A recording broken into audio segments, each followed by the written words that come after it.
Bodybuilding.com was just acquired. Wait, doesn't that sound like a video that I did last year?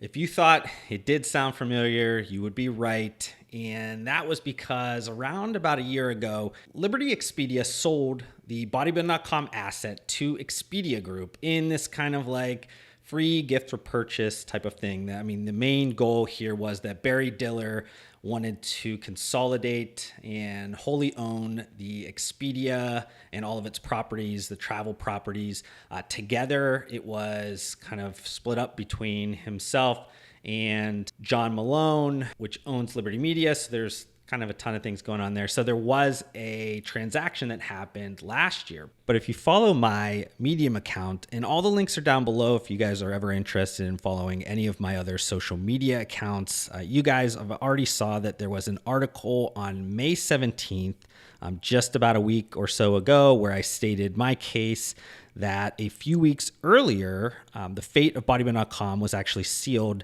under Expedia Group's control.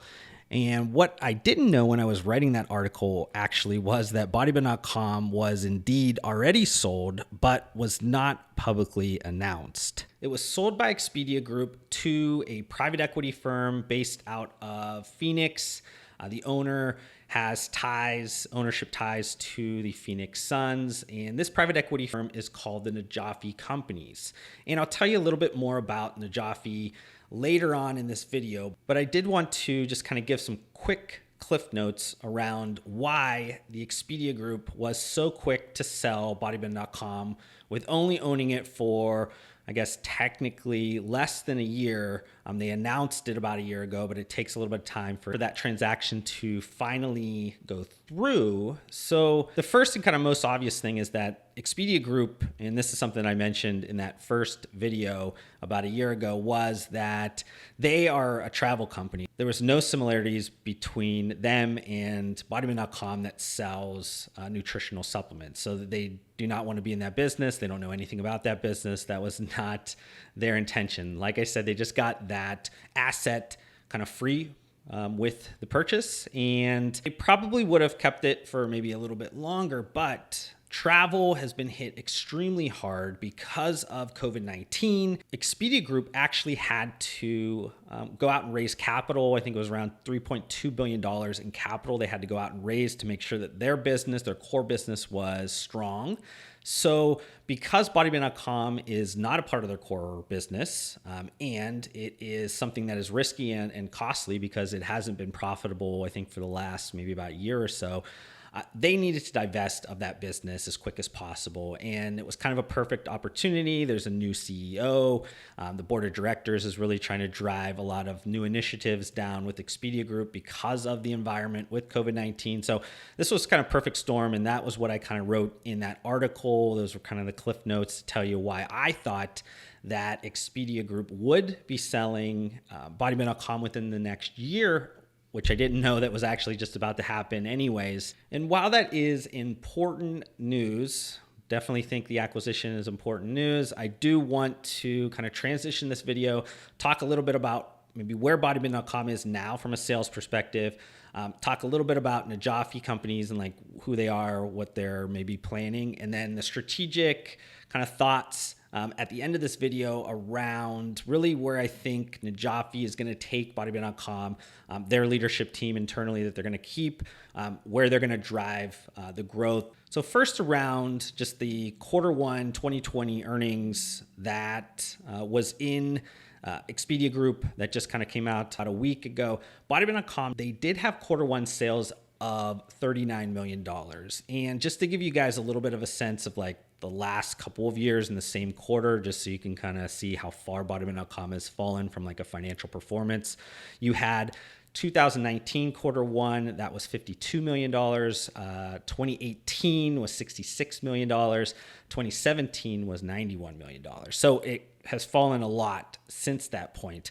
And I've mentioned in a previous video that Bodybuilding.com has actually fallen off as like the #1 internet retailer that is responsible, specialty retailer with supplements. It used to be far and away above the digital business that GNC and Vitamin Shoppe did, but now GNC and Vitamin Shoppe has jumped Bodybuilding.com now. And I know that there's, Amazon, there's Walmart.com and a lot of other retailers, even if you throw in eBay and things, that sell a lot more supplements, but they sell tons of other categories. So this is just focusing on the supplement specialty retailers and kind of those three big names that we always bucket together and how much digital business they're doing. Bodybuilding.com has now kind of fallen to number 3, which is not really the best kind of scenario or kind of measuring stick with Bodybuilding.com. Bodybuilding.com is looking to transform their business. And because of that, short-term financial performance from a sales perspective is not the best way to look at this. This is something that needs to be looked at from more of a long-term. Where are the core assets? What is important to Bodybuilding.com? Where is the value within their business?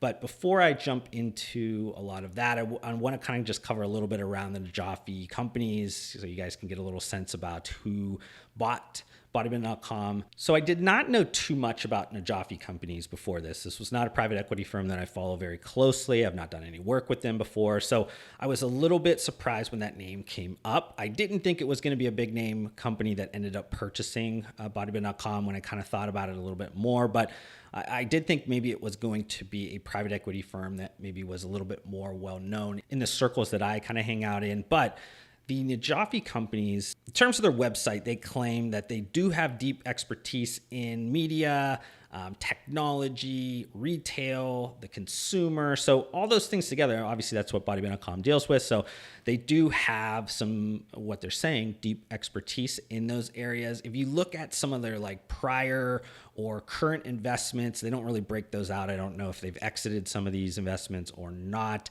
They had some in CPG brands, in Pert Plus and Sure. They also had an investment in a retailer, Sky Mall. If you guys remember, flew a lot. And years ago, there used to always be like these Sky Mall magazines that used to be in the backsides of the seats that you could look at. They also have an investment in a baby health company called Wellaments, and they have an investment in a streaming media property called Canopy. So they have a diverse selection. I don't know if they still hold some of those or if they've exited those, but I think it's kind of important to note that the Najafi Companies is actually personally funded by the owner, and the owner has done extremely well for himself. He does have ownership in the Phoenix Suns. So he's obviously been able to do very well for himself. He's been able to probably find some really good investments and turn those things around. In terms of some things that I could find on the internet, it does look like they like to hold companies for a little bit of time, maybe 5 to 10 years. They do like to be kind of a concentrator. So they like to go deep into things. They don't really like to create these like diversification type of models. So I'm assuming that Bodybuilding.com will be included into some bigger kind of roll-up strategy. Maybe they have a couple other things that they're looking at to purchase. Maybe it's on the brand side. Maybe it is on the content side. I don't really know where they're going to go with that one, but just speculation is that they would kind of attach this together, roll it up a little bit, and then package it and sell it to exit the investment. Now, what did Najafi get with Bodybuilding.com? Like, what was the reason why they spent any money to buy Bodybuilding.com, a failing internet retailer in terms of what most people think of it? I've had so many different conversations with people when I've posted content around Bodybuilding.com. It seems like everybody is focusing on the wrong pieces of Bodybuilding.com. They don't really understand why anybody would want Bodybuilding.com.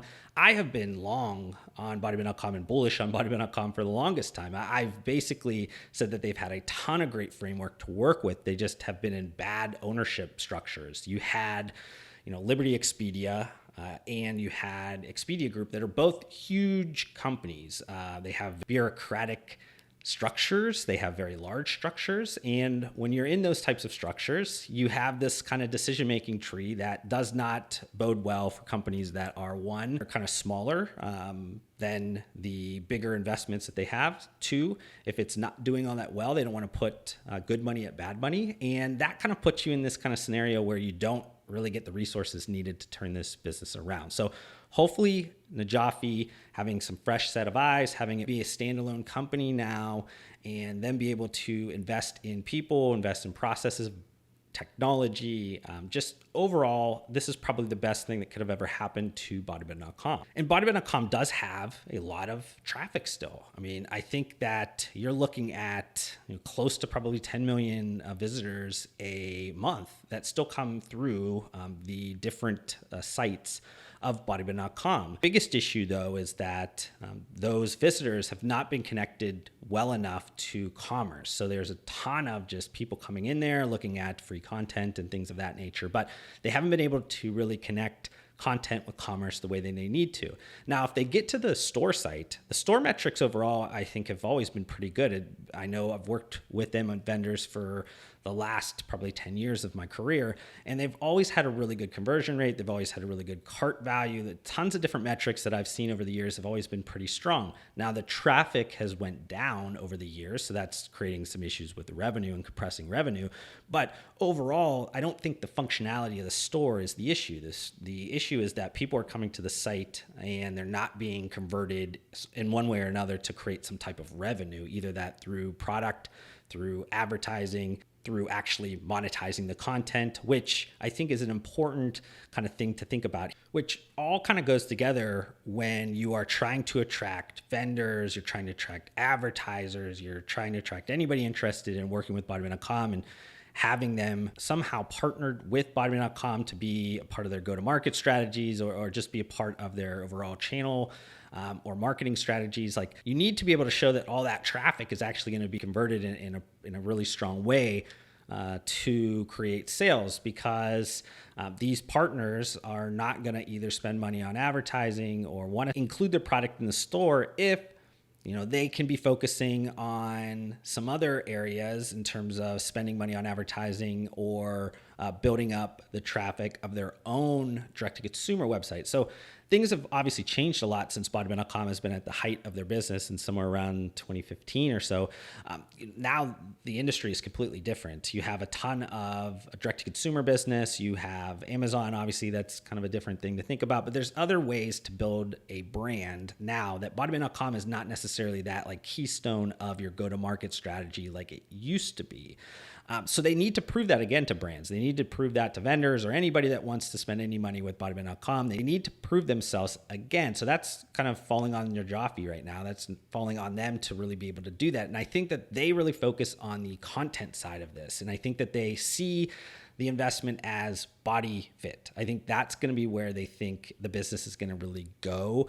They can really build out body fit to be a massive part of their company. Honestly, I think this could be something that within a few years could be between $50 and $75 million in revenue. I think right now, from what I understand, it's profitable right now. You have that being a very strong way to build your business. There's a ton of opportunities. I think that right now, the body and fit library and everything is probably not as strong as it could be. I think that's basically where Najafi is going to focus a lot of their attentions to make that a big part of their business, because that can essentially create, some bundled type of revenue that you have product or advertising or just the subscription content.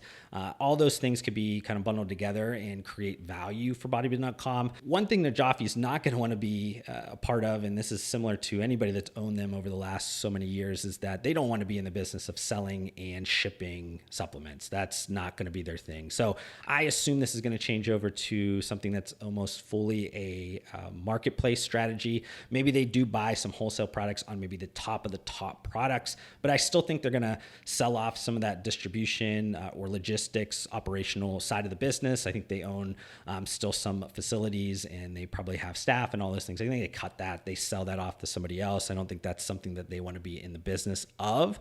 So it's going to be more of a marketplace strategy here. I think that is going to work better. I think the only thing they want to be a part of inside of the business of supplements is creating private labels that are going to be best suited for the traffic that's coming in. Bodybuilding.com has not been the best at private label. Just call it how it is. Honestly, I don't know who they've had running that over the last so many years, but it's not good. It hasn't been good for a while, and they've missed a ton of opportunity in that area. So I would assume Najafi probably inserts some right people or figures out a way to get the right minds thinking the right way in that direction, because there's a ton of money that's being left on the table by selling third-party products. But just kind of talking again around the bones, I think the business, and I've talked about this on so many different videos, that there's a ton of opportunities still left with bodybuilding.com. Now, when I say that, a lot of people go, well, it's never going to be like it used to be. I don't think it's ever going to be a $500 million company again. But I do think that the company can grow, be profitable, and not necessarily continue to kind of have eroding financial performance. I definitely think there's a ton of opportunities within the business.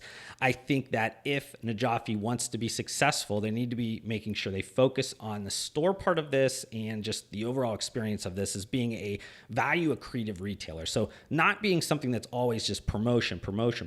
That is not going to be the key to this. I think that just fuels Amazon. That just fuels the people just leaving bodybuilding.com overall. I think they need to focus on creating the best products possible, merchandising the best products possible for people to make sure they can get to their goals. The more goals that they can move through with a bundled package, the better off bodybuilding.com is.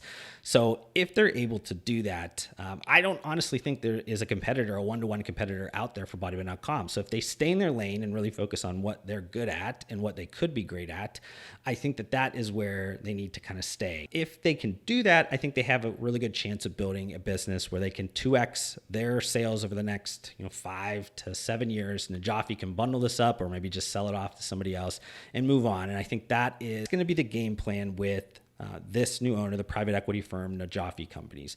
If you guys have any questions about bodybuilding.com, you guys have any questions about the transaction, the video, anything like that, make sure you guys are leaving a comment down below or reaching out to me on any of my social media handles. I do leave all of those links down below. I'd love to see you guys on multiple different platforms engaging in some of the content when I share this. Thank you so much for watching this video. If you want to help support me, make sure you guys hit that thumbs up button on this video. If this is the first time you've been introduced to my videos, would love for you guys to be a part of my community by subscribing to my channel. I upload several videos just like this weekly. And if you guys want to connect further outside of this platform, I do include all of my social media links down below. I just want to thank you guys again for your time. Hopefully I gave you some value in return, and we'll see you guys on the next video.